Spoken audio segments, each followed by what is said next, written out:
그 아까 이제 그 질문하신 것 중에요. 우리 자연 녹지 지역도 도시 지역이잖아요, 그렇죠? 예. 근데 이제 도시 지역에다가 이제 도시 개발 구역을 지정하면은 당연히 도시 지역 됩니다, 그렇죠? 근데 우리 칠약 지구에다가 도시 개발 구역 지정하면요, 도시 지역이 안 된다는 것은 도시 지역 용도 지역이 많잖아요, 세분되는 거예요. 다른 걸로 바뀔 가능성이 없다는 거예요. 예. 좀 난해한 문제입니다만은요. 예, 너무 깊이 생각하지 마시고요. 예. 왜냐하면 여러분들 그 이제 사고로 파고들기 시작하면 한이 없는 게 이제 왜냐하면 공부를 좀 하게 되면 4월 달, 5월 달 되면 이제 파고들고 싶어질 때가 있어요. 이게 뭐냐 그러면 공부 좀 됐다는 증거야. 근데 이때 조심하셔야 되는 게 우리는 그 이제 시험을 준비하는 사람들이기 때문에 좀 이렇게 자제를 해야 돼. 근데 막 법학하다 보면 어느 순간 탐구심이 막 생기고 지식에 대한 갈망 뭐 이런 게 생긴다고요. 그러면 합격한 다음에 갈망을 해야 되는데 막 파고들고 싶어지는데 그때 조심하셔야 되는 게 처음 공부할 때는 아는 게 없으니까 질문할 것도 없고 예, 그렇지 않 파고들 것도 없는데 공부 좀 되고 났을 때는 시험에 대비해서 위험해지기 시작합니다. 그 예전에 제가 이제 법대 1학년 때는 아무것도 모르니까 질문할 것도 없고 뭐 골치 아프니까 일단 한자도 못 읽겠고 힘들거든요. 그래서 제가 선의하고 악의를 배운 게 1학년 1학기 거의 끝나갈 때 배웠어요. 교수님이 깜빡하신 거야. 안 가르쳐서 선의하고 악의를 민법 총칙할 때. 그래서 본인이 안 가르치시는지 궁금하시니까 여러분 그 선의가 무슨 뜻이냐 때 착한 마음으로요. 120명이 합창을 했어요. 아주 그럼 악의는 악한 마음을 품고요. 교수님께서 내 실수했고 안 가르쳤구나 생각한 거지 선의.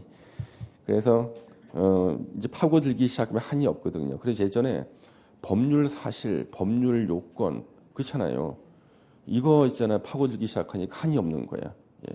그래서 시험을 대비해 가지고는 여러분들 이제 지금이 위험할 때입니다.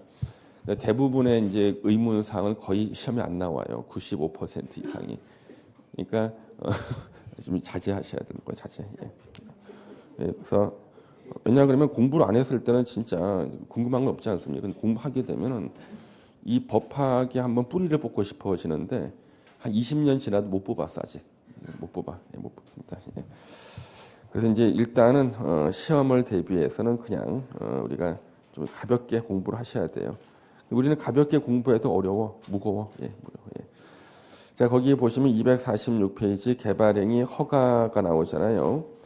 그러면 도시개발구역 안에서는 그 박스 안에 1번부터 7번까지 이렇게 나오는데 이게 저촉될 우려가 있는 행위. 그러니까 도시개발 사업에 저촉될 우려가 있는 행위로서 이걸 할 때는 저촉 안 된다는 허가를 바꿔야 되는 건데요.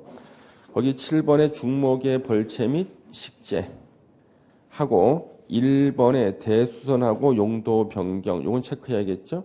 왜 국토계획법에서 나왔던 개발행위 허가 사항보다 추가된 게 그거야.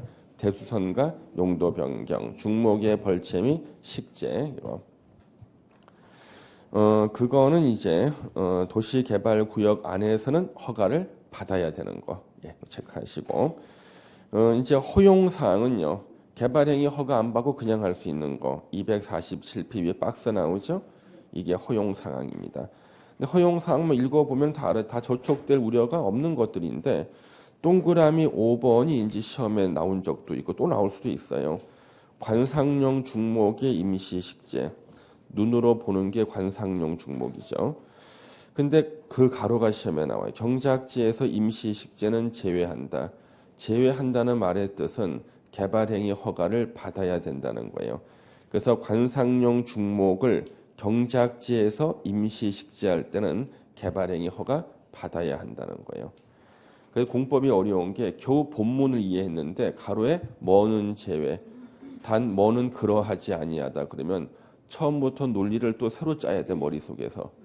그래서 제가 제일 힘들었던 것이 여러분들 우리 그 대리 있잖아요. 대리 민법에 내가 능동 대리를 겨우 이해했거든요. 하루 종일 공부해요 도서관에서. 그런데 수동 대리는 앞에 몇 조를 준용한다고 써 있어. 법조에 나오지 않습니까? 이게 무슨 소리야 이거. 그래서 제일 힘들었던 게 현명주의가 어떻게 수동 대리에 준용이 될까. 나중에 보니까 수동 대리에서 현명주의는 받는 사람이 저 이거 본인을 위해서 받는 거 이렇게 말하는 거거든. 이거 아는데 거의 한 달 이상 걸렸어. 이거 알아내는데. 예. 여러분들은 좀 쉽게 알지 않습니까? 선생님께 가려운데 긁어주니까. 우리 교수님들은 절대 안 긁어줘요. 네 스스로 긁어야 돼. 그래서 모르는 것만 물어보라는 거예요. 뭐 알아야 물어보든지 하지. 예. 그래서 그 이 법조문에 보면 뭐는 제외한다. 단 뭐는 그러하지 아니한다. 그랬을 때 그런 문제들이 시험에 나면 어렵거든요. 그래서 이게 대표적으로 시험에 나왔을 때 어려웠던 게 바로 이거예요. 관상용 중목의 임시식재. 이거는 치워 그러면 금방 치울 수가 있기 때문에 개발행위 허가 안 받고 할 수 있는데 경작지에서는요. 임시로 심어놨다가 이게 한 3년 지나면 농지 판정이 나와. 그러면 농지 보상을 해줘야 되거든요. 보상비가 올라가. 그래서 경작지에서 임시식재는 관상용 중목의 임시식재를 경작지에 했을 때는 개발행위 허가를 받고 해야 된다. 그 얘기예요. 이것도 들을 때만 잠시 한 5분 정도 이해가 됩니다. 예. 그래서 그렇게 보시고요. 그 뒤로 넘겨주시면은 예. 거기 우리 대표 예제가 나오는데 도시개발법령상 국토부 장관이 도시개발구역을 지정할 수 있는 경우가 아닌 것은 국가가 실시할 필요, 시장 군수가 요청하는 경우가 아니지. 중앙행정기관의 장이 요청하는 경우니까 2번 정답이네. 정부 출연기관의 장이 30만 이상으로 지정을 제한할 때 천재지변 2개 이상의 시도에 걸쳤을 때 그렇죠? 예. 근데 5번 지문의 그 가로는요. 옛날 기출 문제라서 그렇게 돼 있는 거예요. 예전에 우리 대도시의 뜻이요. 자치구가 아닌 구가 있는 시라 했어요. 지금은 50만 이상 시죠. 그래서 지금은 그 가로를 갖다가 지워 주셔야 돼요. 지금은요. 그래서 기출 문제이기 때문에 옛날 지문이 들어가 있습니다. 예. 그다음 우리 저기 6번째로 공부할 것이 이 개발 계획을 이제 공부하셔야 돼요. 개발 계획입니다. 6번째로 들어갈 것이 이제 개발 계획인데요. 우리 개발 계획의 본래 명칭은요. 도시개발 사업계획이에요. 그러니까 도시개발 사업계획이 약어로 개발 계획 그러고요. 거의 다 개발 계획이라 말을 써요. 공식 명칭은 도시개발 사업계획. 그 시험에 도시개발 사업계획에 대한 설명으로 틀린 거에서 2문제 나온 적이 있는데 학생들이 틀린 이유가 처음 들어보는 계획이 틀렸어. 도시개발 사업계획이 원래 명칭. 근데 가장 많이 쓰는 게 약어로 개발계획 그래요. 자, 요 개발계획은 먼저 누가 수립하는가? 수립권자가 나와요. 수립권자가 지정권자입니다. 개발 계획을 수립하는 사람은 도시개발구역을 지정한 바로 그 사람이 개발계획 수립권자가 돼요. 그러면 선생님 지정권자가 국토부 장관도 되고 시도지사도 되니까 개발계획 수립권자가 시도지사가 하면 틀리나요? 틀려. 지정권자라 그래야 돼. 예. 지금 할 때가 지금 아니야. 지금 할 때가 아니고. 만약에 우리 용인시에서 도시개발구역 누가 지정해요? 용인시장이. 그럴 때는요. 용인시장 바로 그 사람이 개발계획 수립권자가 되는 거예요. 예, 그래서 구역 지정한 바로 그 사람이 개발계획 수립권자가 된다는 것을 의미하기 위해 우리 항상 지정권자라 그래야 돼. 시도지사, 대도시시장 쓰면 안 돼요. 지정권자라 그래야 돼. 그 다음에 이제 2번째 수립을 하는 순서가 나오는데요. 수립 순서. 원칙은요. 도시개발구역 지정하고요. 도시개발구역을 지정하는 거하고 개발계획 수립하는 거 있죠. 개발계획 수립을 동시에 하는 게 원칙이에요. 동시에. 도시개발구역 지정과 개발계획 수립을 동시에 하는 게 원칙입니다. 근데 옛날에는요. 원칙만 있었거든요. 원칙만. 그러다가 예외를 만들었어요. 2003년도에 예외를 만들었어요. 예외는 도시개발구역을 먼저 지정하고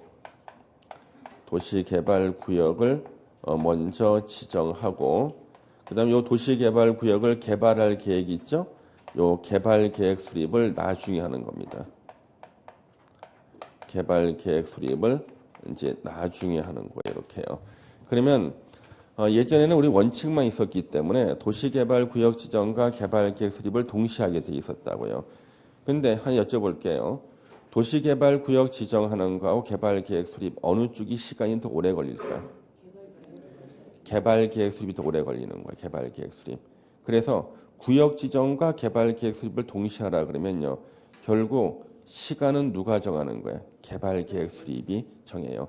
그래서 구역 지정은 다 끝날 수 있는데 개발계획 수립이 끝날 때까지 기다리고 있어야 돼. 구역 지정을 하려고. 우리가 부부가 외출할 때 출발 시간은 누가 정해요? 부인이 정해요. 부인이 정하는 거지. 남자가 밖에 나와서 빨리 나와 그러면 그때부터 한 30분 있다 나오거든. 그러면은 부인이 바로 개발계획 수립이고 남편이 도시개발구역 지정이야. 결국 시간은 개발계획 수립할 때 따라갈 수밖에 없게 돼 있어요. 근데 이때 규모가 작을 때는 괜찮아요. 단지 조성일 때는. 단지를 조성할 때 있죠. 연구단지, 관광단지, 문화예술단지, 작은 단지 조성할 때는 그래도 개발계획 수립이 시간이 짧게 걸리면 별 문제가 없어요. 그런데 문제는 시가지를 조성할 때요.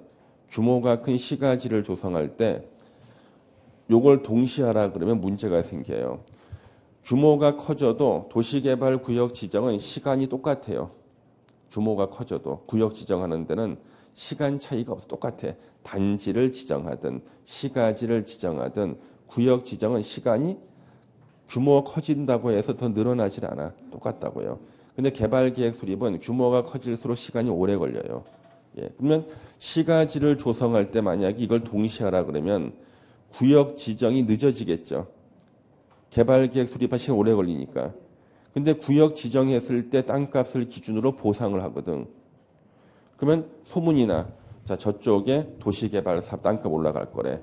그래가지고 저기다가 이제 내가 땅 사놓으면은 지금은 10만 원인데 나중에는 올라가겠는데 하거든요. 실제로 평당 10만 원 하다가 한 50만 원 올라갔어. 50만 원 올라가서 도시개발구역이 지정되고 나니까 50만 원을 기준으로 보상비를 줘야 되는 거예요. 예, 이런 일이 벌어져요. 근데 규모가 작은 단지 조성일 때는 땅 사러 가야겠는데 구역 지정 끝나 있어. 빨리 끝나니까. 오르기 전에 구역 지정한다고요. 근데 시가지를 조성하는 곳에서는요. 개발계획 수립이 오래 걸리기 때문에 구역 지정이 늦어져 가지고 땅값 다 오르고 난 다음에 구역이 지정이 돼. 그래서 보상비를 감당하지 못해서 도시개발 사업이 무산된 사례가 인천 쪽에서 아주 많이 나왔어요. 인천 쪽에서. 그래서 그 다음부터 법을 개정해 버린 거예요. 이렇게요. 구역 지정을 먼저 해. 땅값 오르기 전에. 예. 그 우리는 올라 상관없어. 예. 그 다음에 개발계획 수립을 나중에 시간 가지고 천천히 한다고요. 이게 어디냐 그러면 시가지를 조성하는 지역이죠. 그럼 시가지 조성할 때 우리 건물이 없는 지역이라고 그랬죠. 어디겠어요? 자연 녹지 지역. 자연 녹지 지역이나 그 다음에 생산 녹지 지역이나 세 번째 도시 지역 외의 지역이나 네 번째 혁신도시 기업도시 국가 균형 발전을 위해서 지정하려는 지역. 그래서 자연환경 보전 지역 제외하고 다섯 번째 주거 상업 공업 지역이 차지하는 비율이 30% 이하인 지역. 이 5번이 시험에 아주 많이 나왔는데 5번은 이해가 필요하니까 문제를 내는 건데요. 자, 우리 개발된 땅이 주거 상업 공업 지역이죠. 그러면 주거 상업 공업 지역 건물이 많은 땅이에요. 이게 30% 이하라는 것은 건물이 없는 땅이 몇 퍼센트라는 거예요? 70%. 그래서 건물이 없는 땅 70%의 시가지를 조성할 수가 있다는 뜻이야. 그래서 여기가 다 시가지 조성이 가능한 지역이죠. 그리고 플러스 개발 계획을 공모하는 경우 이렇게 나오는 거예요. 자, 그러면 도시개발구역을 먼저 지정하고 개발계획 수립을 나중에 할 수 있는 지역은 일단 규모가 커서 개발계획 수립할 때 시간이 오래 걸리는 시가지 조성이 가능한 지역. 시가지 조성은 건물이 별로 없는 곳에서만 가능하니까 1번부터 5번을 보면 다 건물이 별로 없는 지역들이야. 그러면 개발 계획을 공모하는 경우를 6번에다가 쓰지 않고 따로 공모하는 경우 쓴 이유는요. 개발 계획을 공모할 때는요. 구역 지정을 먼저 해놓고 나서 요 구역에 적용될 개발 계획을 응모하세요 하는 거거든요. 그러면 어차피 공모할 때는 개발 계획 수립을 나중에 할 수밖에 없죠. 당첨된 게 나와야 수립할 수 있는 거니까. 그래서 나중에 개발 계획 수립하는 거는 똑같지만 그 원인이 달라. 이 5개는 시가지를 조성하니까 나중에 수립하는 거고, 이거는 응모해서 당첨되는 게 나와야지만 개발 계획 수립하기 때문에 나중에 개발 계획을 수립하는 결과는 같지만 원인이 다르기 때문에 이것은 6번에 쓰지 않는 거예요. 예. 쓰지 않고 따로 뽑아놓은 거라고 문장에다가. 예. 뭐 이게 시험에서 아까 도시개발구역 지정권자 다음으로 많이 나오는 거예요. 요 예외가. 그래서 도시개발구역 먼저 지정하고 개발계획 수립을 나중에 하는데 시험 문제는 저 3번에 도시적 외의적 있죠. 농림지역에서는 도시개발구역 지정 후 개발계획을 수립할 수 있다. 맞죠?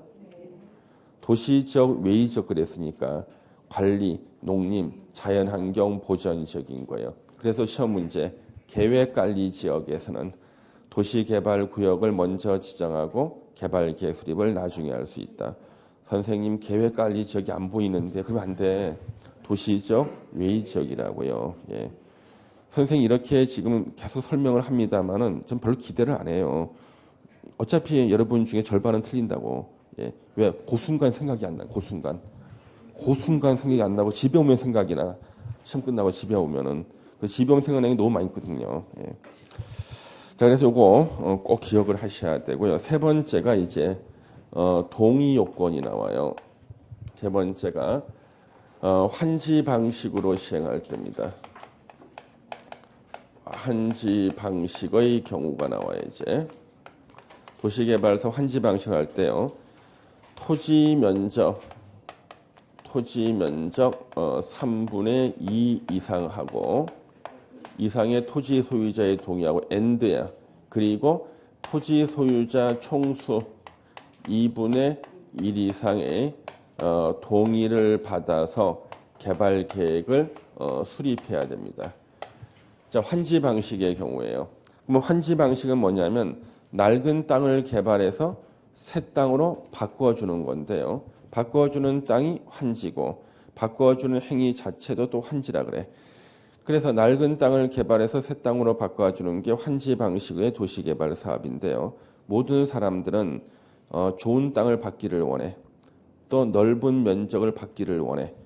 그러다 보니까 이 개발 계획을 수립할 때요. 개발 계획이 특정한 토지 소유자한테는 유리하고 다른 사람한테 불리한 분쟁이 생기거든요.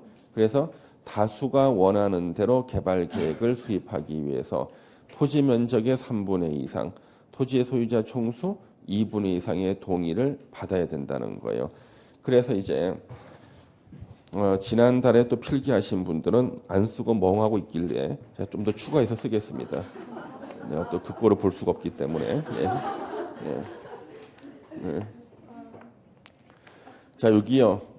토지가 이제 90으로 보는 겁니다. 90 이렇게 있어요. 근데 갑이라는 사람이 30을 갖고 있고요. 을이라는 사람이 또 30을 갖고 있어. 예.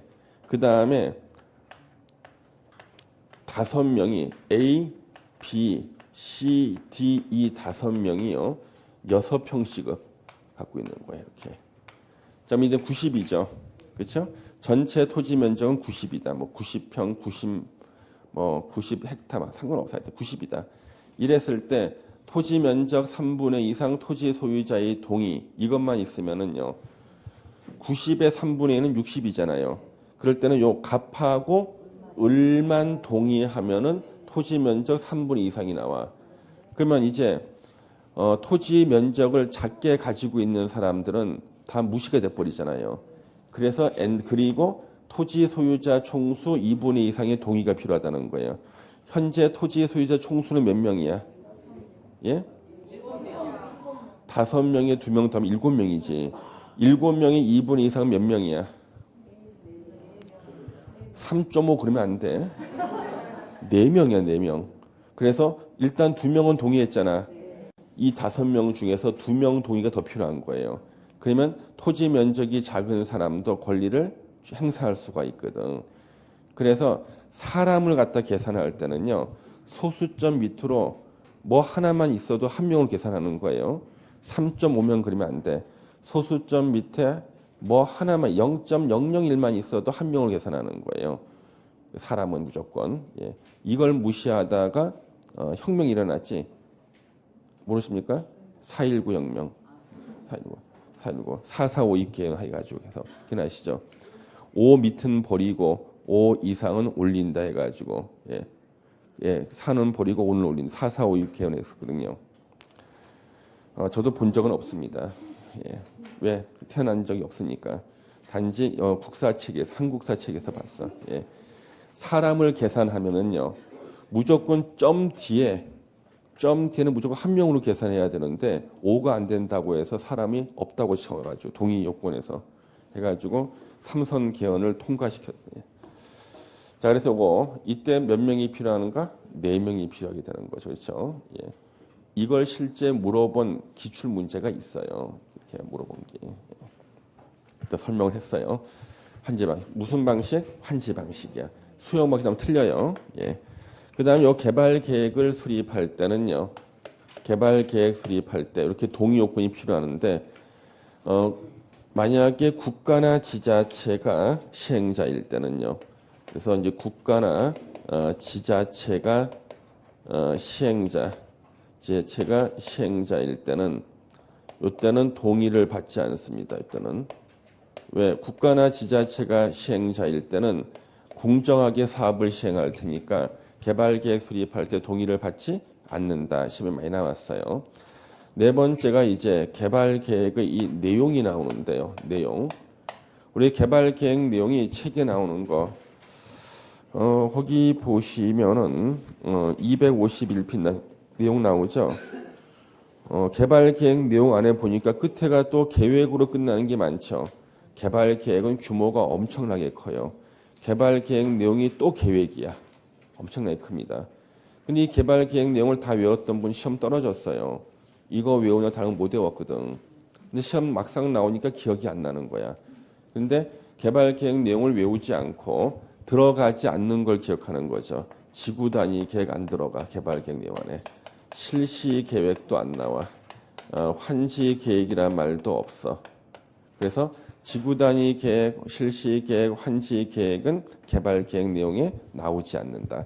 요걸 기억하는 사람은 시험 붙었거든. 예. 그 다음에 거기에 13, 14, 15, 16 있죠?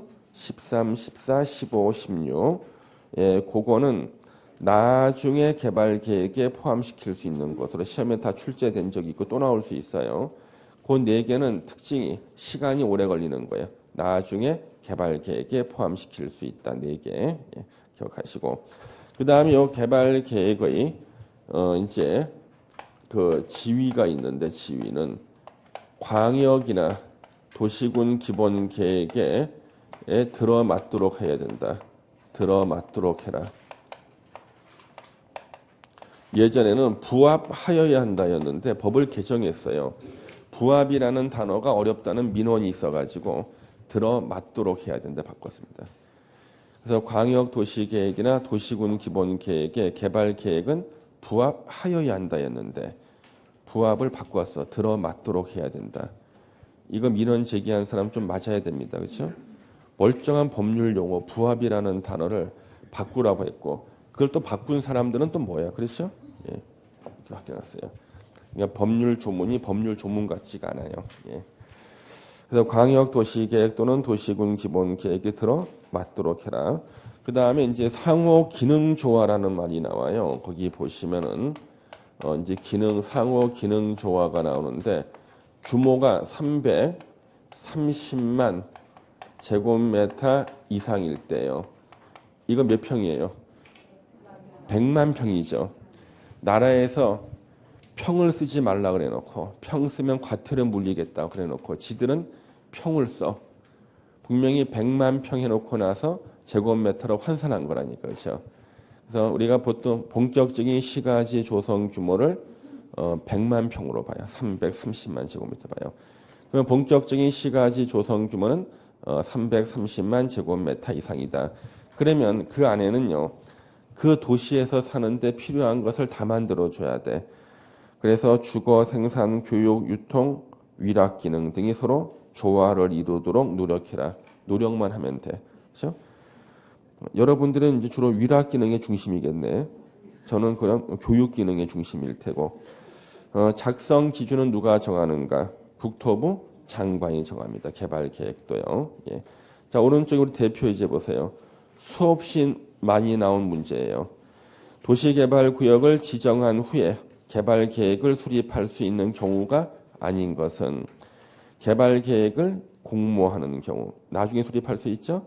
자연 녹지 지역에 지정할 때, 도시적 외의 지역에 지정할 때, 국가 균형 발전을 위해서 협의해서 상업 지역의 도시개발구 지정할 때, 하여튼 협의했을 때니까 그거 국가 균형 발전 나왔고, 주거 지역이 전체 도시개발구의 면적의 40%인 안 되죠. 30% 이하야 되니까 5번 틀렸죠. 5번 지문이 또 요 다음 행가 어떻게 나왔냐 그러면은 이제 40을 50%도 냈어. 예. 40을 50%도 냈어. 계속 내는 거 여기서 지금 계속 나오고 있어요. 그래서 여기엇이 요 최근에 또 많이 쓰이고 있거든. 쓰이고 있어요. 예. 풀 때만 또 기억이 나지. 풀 때만. 예. 괜찮습니다, 여러분요. 예. 자, 7번째 우리 지정 해제라는 게 있어요.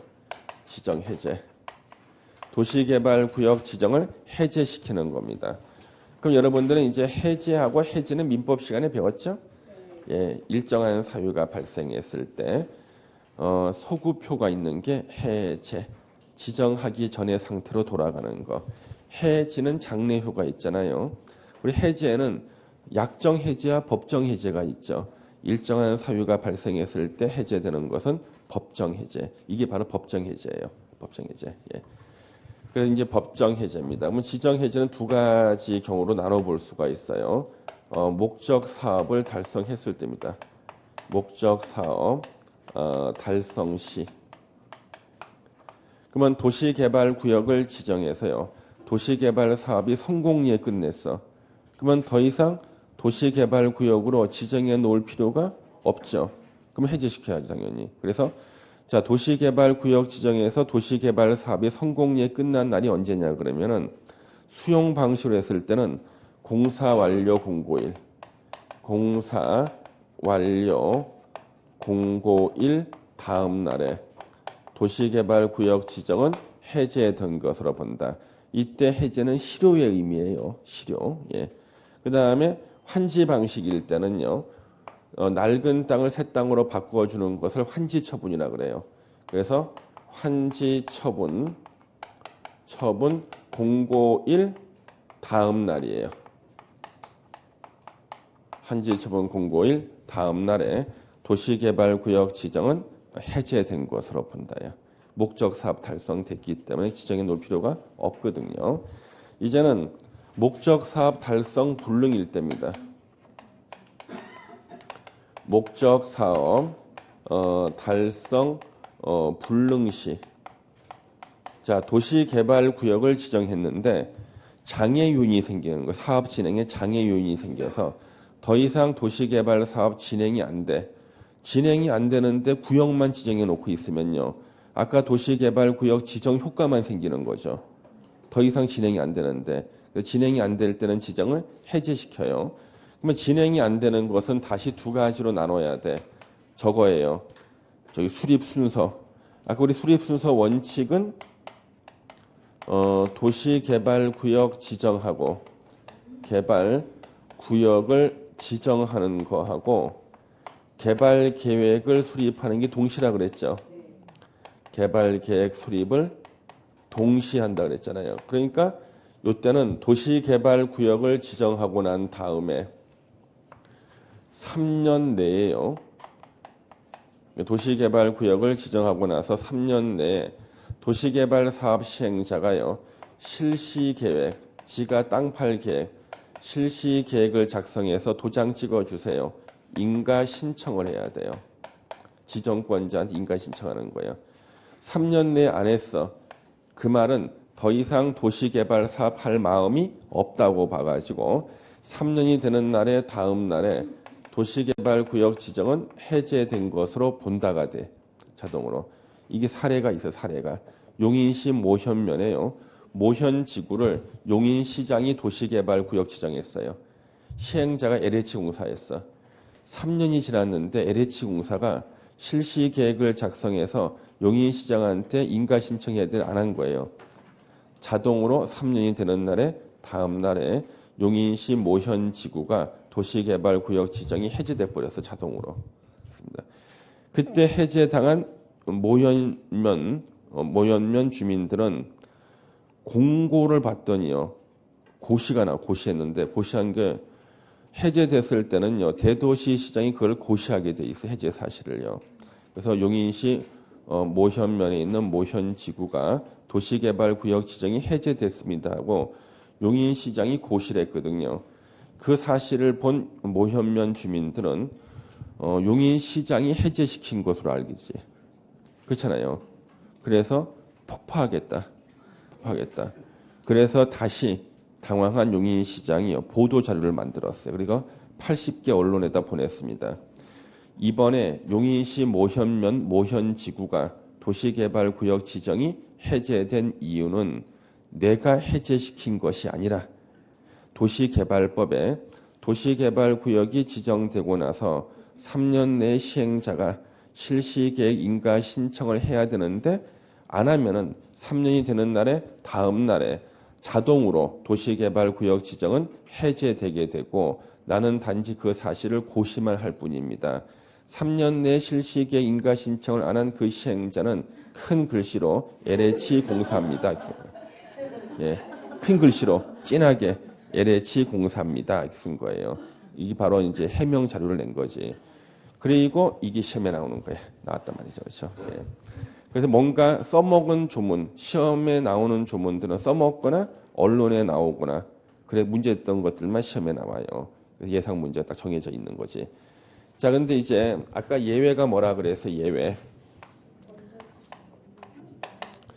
도시개발구역을 먼저 지정하고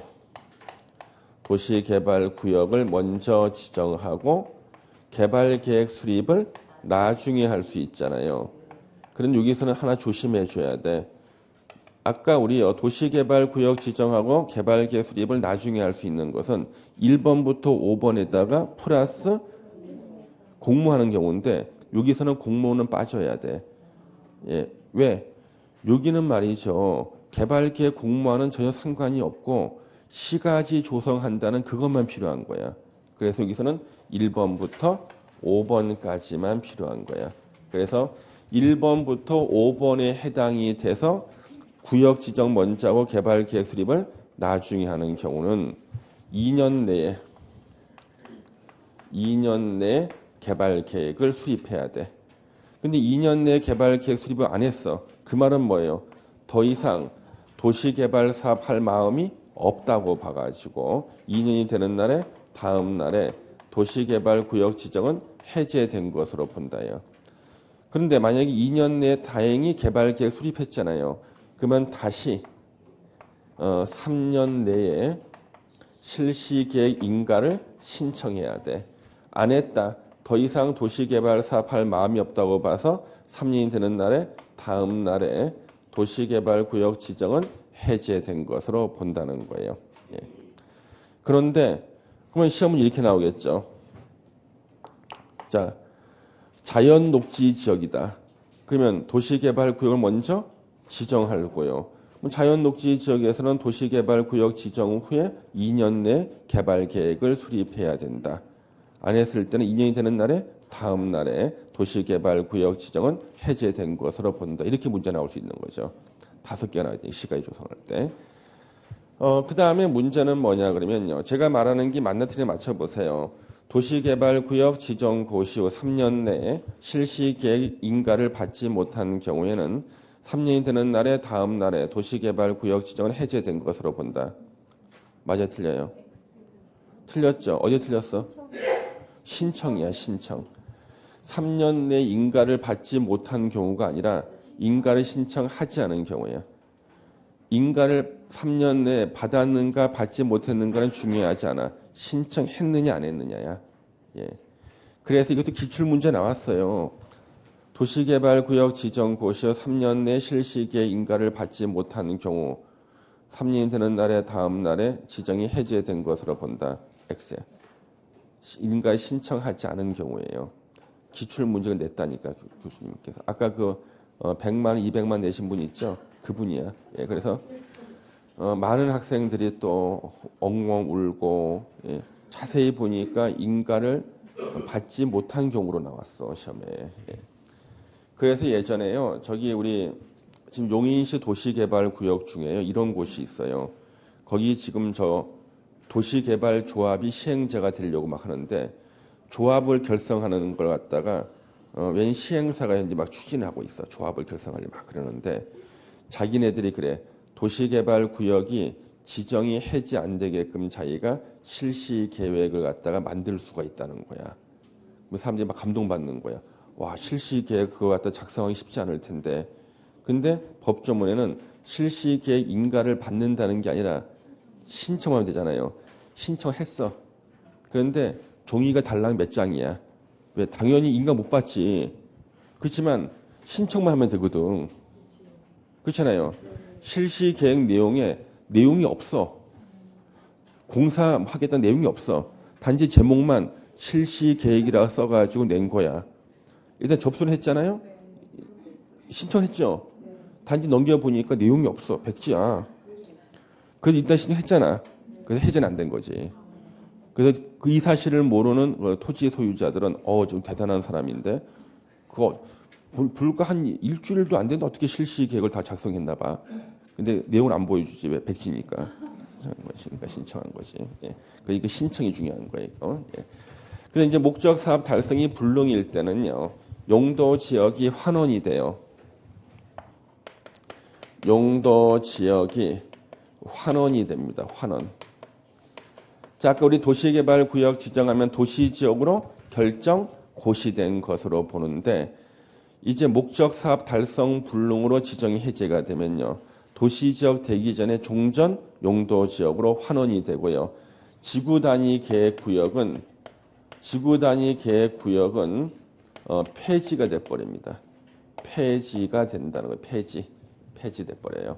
근데 목적 사업 달성돼서 지정이 해제가 될 때는요. 그대로 도시지역 되고 그대로 지구 단위 계획구역이 유지가 되는 거예요. 예. 해제까지 공부하셨어요. 예. 자, 그거 다 설명을 드렸죠. 254페이지까지. 이제 255페이지에 시행자하고 이제 실시 계획 파트를 보겠습니다. 예. 도시개발 사업 시행자와 실시 계획 파트를 보겠습니다. 실시 계획. 첫 번째 여기 이제 시행자가 이렇게 있어. 시행자.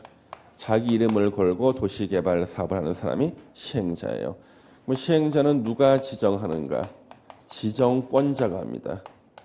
지정권자가 지정해요.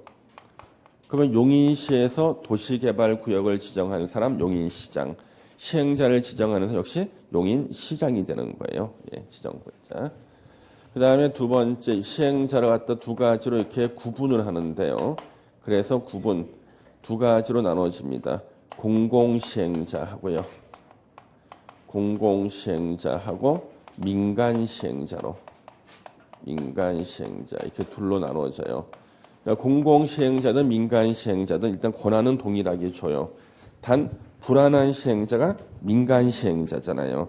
그래서 뭔가 불안하니까 조건을 하나씩 걸고 권한을 주는데 걸려있는 조건이 이제 시험 문제로 나오는 거예요. 그러면 거기 보시면은 밑에 그 박스가 나오지 255페이지 요 사람들이 이제 시행자가 되는 거고요. 그 다음에 이제 시행자를요 의무적으로 지정하는 경우가 있어요. 의무적 지정하는 경우가 있다. 도시개발구역 전부를 환지 방식으로 시행할 때는요. 이 지역의 토지 소유자, 보통 시행사를 말해요. 토지 소유자나 땅 주인들도 토지 소유자인데 토지 소유자들이 모여서 만든 조합, 이게 도시개발조합입니다. 조합을 의무적으로 시행자로 지정한다예요. 한다. 그래서 도시개발 구역 전부를 환지 방식으로 시행할 때는요, 지정권자는 원칙적으로 토지 소유자나 그 다음에 조합을 시행자로 지정한다예요. 의무적으로. 예. 자, 그러면 여러분 어디를 보시냐? 그러면 255페이지에서 박스에 시행자들 나오죠? 지금 거기서 1번 국가나 지자체, 2번 공공기관 6개가 나와요. 근데 이 공공기관이 이제 예전에는 이제 공공기관 6개가 이제 시험 지문에 나온 적도 있어요. 예전에는요. 최근에 안 나왔는데 또 내도 우리 할 말이 없어. 왜? 대통령령이 있거든. 공공기관 전체 되는 게 아니라 이 6개밖에 안 돼요. 그럼 우리 한국토지주택공사, LH공사가 시행자가 될 거라는 사실은 누구나 다 알거든. 그런데 수자원공사가 있어요. 원래 수자원공사가 뭐예요? K워터지. 제가 보니까 텔레비전 K워터로 나와요. K워터. 물. K워터를 나는 좀 뭐야? K팝인가? K워터 뭐지? 물 먹이는 건가? 근데 수자원공사더라고. 원래 수자원공사가 댐 관리하는 곳이잖아요. 댐 관리. 그러면 수자원공사가 왜 도시개발 사업 시행자가 됐는가? 우리 안산 신도시 같은 거는 수자원공사가 개발했습니다. 바다에 접해 있다 그래가지고 야 물을 잘하는 너네들이 한번 개발해봐라 해가지고 안산 신도시는 수자원공사가 개발해가지고요. 안산에 가가지고 왜 그 공공시설들 있잖아요. 주차장 이런 것들 공용 주차장엔 다 수자원공사 이게 마크가 이렇게 있어요. 근데 수자원공사는요 얼마나 손이 큰지 진짜 면적을 다 크게 만들어 놨어요. 그래가지고 그 공용 주차장이 있죠. 옆집에 있는데 차 세워놓고 차를 잊어먹을 정도야. 찾지를 못해. 예. 무슨 각종 공원 부설 주차장 이런 데 보면 호수공원 주차장 그러면 차 세워놓고 꼭 이걸 사진을 찍어놔야 되고 한 번도 차가 다 찬 적을 본 적이 없어. 예. 엄청 넓게. 도로도 엄청 넓게. 그래서 안산의 토지를 물 쓰듯 예, 엄청나게. 그 다음에 스타디움도 엄청나게 크게 다 해놨습니다. 그래서 수자원공사가 대개 바다에 접해 있는 도시들이 있죠. 거의 다 수자원공사가요. 물을 잘한다 그래가지고 항상 규모를 크게 만듭니다. 한국농어촌공사, 농어촌공사가 왜 도시개발 사업 시행자가 될 것인가? 농촌 지역 개발할 때 되고요. 한국관광공사 그러니까 관광단지 조성을 할 때 관광공사가 하죠. 단지 조성이잖아요, 그렇죠? 관광단지 조성할 때 그러니까 과이드만 하는 게 아니고 한국철도공사가요. 5등으로 들어온 지가 이거 아직 10년 안 됐구나. 10년. 예전에는 철도공사가요 시행자가 안 됐었어요. 그러다가 철도공사가 뒤늦게 시행자로 신설된 거예요. 왜냐하면 KTX를 이제 뚫고 철도역 주변에 KTX 뚫느라고 고생 많이 했잖아요. 뭐 철도역 주변 개발될 거 아니야. 근데 힘들게 뚫는 사람은 철도공사인데 LH공사가 와가지고 철도역 주변에서 개발 사업에 돈을 벌어가는 거예요. 그걸 바라보고 있던 철도공사가 이제 눈이 튀어나오는 거예요. 이렇게 눈 받으려고 막 그러는 거예요. 이렇게. 그래서 이제 그 정부에다 건의를 한 겁니다. 우리 철도공사도 도시개발 사업 시행자 자격을 주세요. 그런 겁니다. 그래서 이제 도시개발법이 개정이 돼서 한국철도공사가 도시개발 사업 시행자로 들어갔는데 그러면 철도공사는 지금까지 시행을 해본 적이 없죠. 그래서 바로 이제 용역회사를 선정해서 사업을 했는데 다 망해버렸어요. 예, 다 망해버렸습니다. 예. 그래서 용산도 물론 실패했지만 용산 말고도 실패한 역이 굉장히 많아. 지하 거기 역들이. 그 용산이 워낙 크게 실패했기 때문에 다른 데 뉴스에도 안 나와. 굉장히 많아요. 그 주변에. 그래가지고 이제 철도공사가 깊이 반성을 하고 다시 한번 철도공사가 사업해보겠다고 해가지고 민간 전문가들을 초빙했습니다. 그래서 철도공사의 감사 자문위원들을 만들었어요. 개발 사업할 때 감사하는 사람. 그 제가 그 세 명을 제가 세 명 중에 한 명이에요. 예, 제가 벌써 5년째 하고 있는데 제가 처음에 안 한다 그랬어요. 바빠서. 그랬더니 철도 프리패스 카드를 얘기하더라고. 철도 프리패스 카드를 얘기를 하더라고. 그래서 내가 그러면 해야지 해가지고 했거든요. 아직까지 안 줬어. 5년 됐어. 벌써 5년 됐어. 아직까지 안 줬어. 아직까지. 예. 그래서 감사 자문위원 해가지고 제가 개발 부분 감사 자문위원 3명 중에 1명. 그 제가 한 일 많아요, 여러분요. 그래서 여러분들이 잘 모르겠지만 철도역에 가면은 저 때문에 바뀐 것들 많아요. 저 때문에 제가 감사에 바꾼 거 많아요. 그 여러분들 왜 철도역에 가면은 장사하는 데가 3군데가 있어요. 거기 편의점 하나 있죠. 편의점 하나 있고 그 다음에 특산물 코너 하나 있죠. 그 다음에 기차 안에서 이렇게 밀고 가는 거 하나 있잖아요. 요 3개가 있어. 3개 중에 철도공사에다가 수익 배분을 가장 많이 해줘야 되는 데가 어딜까요? 3개 중에 밀고 가는 거야. 밀고 가는 거. 그게 가장 많이 철도공사에다가 수익을 배분해 줘야 돼요. 수익이. 이게 제일 불리해. 밀고 가는 게. 여러분 밀고 가는 거 많이 사줘야 돼. 진짜 너무 안타까워. 그런 거 하고. 그 다음에 그거 제가 이제 거기에 제가 수정했어요. 그리고 이 3개 업종이 사업을 중단할 수 있는 근거 조문이 있어요. 뭐냐 그러면 철도 역장이 필요하다고 인정하는 경우 사업을 중단시킬 수가 있어요. 이게 말이 안 되지. 제가 바꿔왔어요. 규정을. 다음에 어느 하나에 해당할 때 사업을 중단시킬 수 있다. 1번 천재지변, 2번 선량한 풍속 기타 사회 질서 위반했을 때 등등의 제가 한 7개 이상 쓰고 맨 마지막에 기타 위와 유사하다고 인정하는 경우 이렇게 써놔서 이게 사실 맞는 거 아니에요? 그렇죠? 그래가지고 이제는 광고 중단이나 사업 중단도 마음대로 못해. 다 바꿔놨거든요.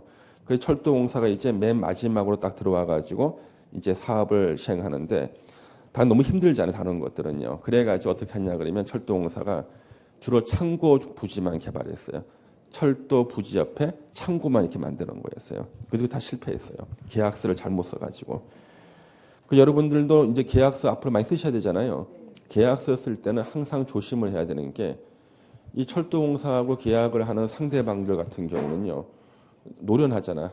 그래서 철도공사한테 불리한 주문은요. 절대 한꺼번에 몰질 않아요. 흩어나 이렇게 하나 10조 사망, 15조 사망 흩어나가지고 전혀 불리한 주문처럼 안 보이거든요. 사고가 터지면 이게 두 명이 합체가 돼. 파워레인지 합체하듯이 이렇게 합체돼가지고 모든 책임은 다 철도공사 지게끔 만들어요. 그 여러분들이 앞으로 수많은 계약할 때 상대가 그렇게 계약을 해요. 여러분 상대방이 조심하셔야 되죠. 철도공사. 철도공사는 되는 옆에 써놓으시면 도로공사는 안 돼요. 한국도로공사는 안 돼. 시행자가. 철도공사는 되는데 많은 사람들이 철도공사는 되고 왜 도로공사는 안 됩니까? 그러는데 아마 그 자동차보다는 그 기차가 더 비싸서 그런 거 아닌가 싶어. 예. 어떤 분은 그러면 버스 정류장 주변 개발하냐는 거야. 철도역 주변 개발하는 거지. 그래서 철도공사는 되고요. 6번에 보시면은요. 6번은 어디다 밑줄 채면 매입 공공기관이에요. 6번은 제가 매입 공공기관 설명 안 드렸죠. 그 다음에 종전 부동산 및 주변 지역을 개발하는 교 한정한다는데 이것도 시험 내도 저도 할 말이 없어요. 대통령령이 있기 때문에. 맨 마지막으로 시행자 들어온 게 매입 공공기관인데요. 거기 보면 종전 부동산이라고 있죠. 여기 이제 종전 부동산이라는 게 나와요. 이번 달에 제가 처음 설명드립니다.